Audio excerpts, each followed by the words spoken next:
I'm always super excited to bring you stories of Tobago heroes, born, raised, grown right here.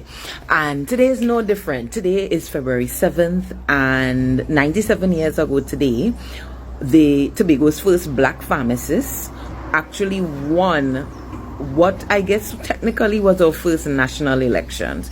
So in 1925, we had the Legislative Council.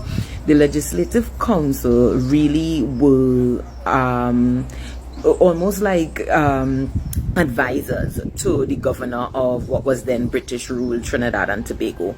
And previously you had to be appointed, and what they decided is that they would expand it to include elected members.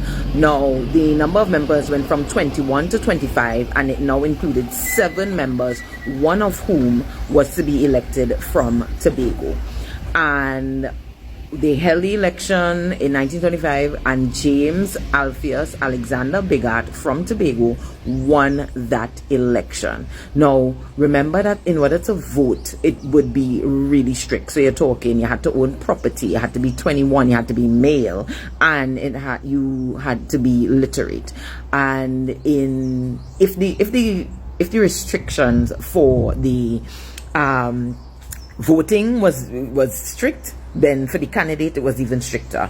But Biggart met all these requirements. Actually, there were 2 persons who went up from Tobago. The other one was Isaac Abernot Hope, who he was the other candidate, but he was backed by the Trinidad Workingmen's Association, which was led by Trinidad hero Arthur Cipriani, and also they backed, I think Stallmeyer was one of the candidates that they backed, and Charles and Henry Pierre. They were fully, they were financed, they had money, and they financed Isaac Hope in Tobago. But it was James Biggart who won that election, and he himself has an interesting turn in getting into politics, which we'll discuss, of course. We'll discuss that more here.